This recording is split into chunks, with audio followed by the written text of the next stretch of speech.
Go!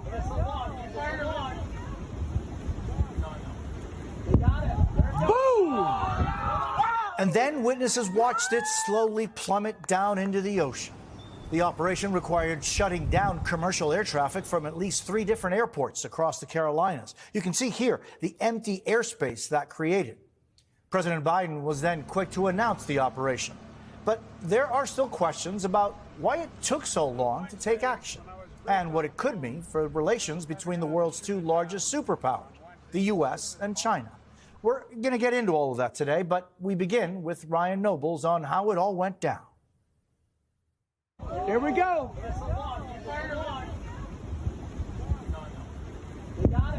Boom! A dramatic moment caught on camera off the coast of South Carolina.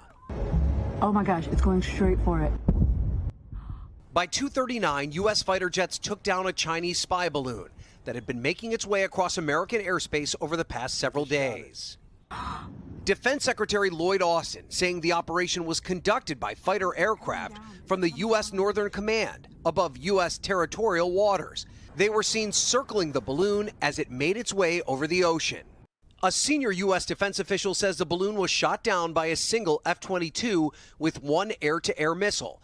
The F-22 flying at approximately 58,000 feet, while the balloon was at an altitude between 60 and 65,000 feet. Eventually, a poof of smoke before the object appears to fall from the sky. The balloon expected to land in the Atlantic Ocean, where it can be collected for military analysis. President Joe Biden, who was under pressure from Republicans to take the balloon down, said he ordered the mission days ago. On Wednesday, when I was briefed on the balloon, I ordered the Pentagon to shoot it down on Wednesday as soon as possible. They decided, without doing damage to anyone on the ground, they decided that the best time to do that was as it got over water outside within the 12-mile limit. The balloon was spotted all over the country after it was discovered earlier this week. Today, people seeing it outside their windows on airplanes. Chinese spy balloon, according to the pilot, is right there. And from the ground with the naked eye, like Jeremy Austin in Asheville, North Carolina. And there it was, right outside of our building. Big white balloon, very recognizable, very obvious to plain view and plain sight, but pretty interesting. But as the military operation ramped up, the FAA stopped air traffic at 3 airports on the North and South Carolina coast. Okay, is this we got airspace shut down today? Yeah, we just got a FCC modem. There's going to be a TFR next update until 1945 with national security. All in anticipation of this moment. Boom! This particular incident now resolved, but the geopolitical implications still unknown. And Ryan Nobles is at the White House. Ryan, with the balloon shot down, what happens with it now?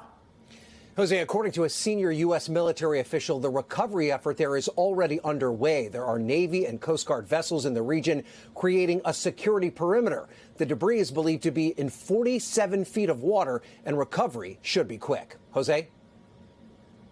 Ryan Nobles at the White House, thank you. Let's bring in Jeremy Bash, the former chief of staff at the CIA and Department of Defense. Jeremy, so the U.S. military shot it down. Now they're going to retrieve it. What could they get from the balloon itself?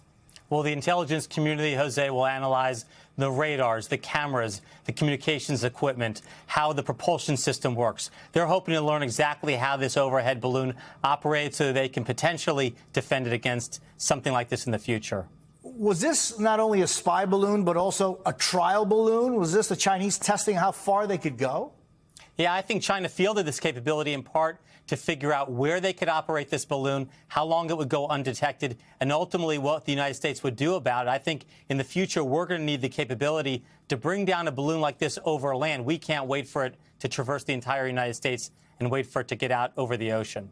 What does this mean for U.S.-China relations?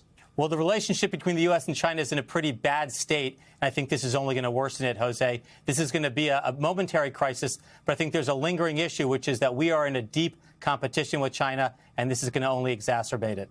Jeremy Bash, thank you. Thanks for watching our YouTube channel. Follow today's top stories and breaking news by downloading the NBC News app.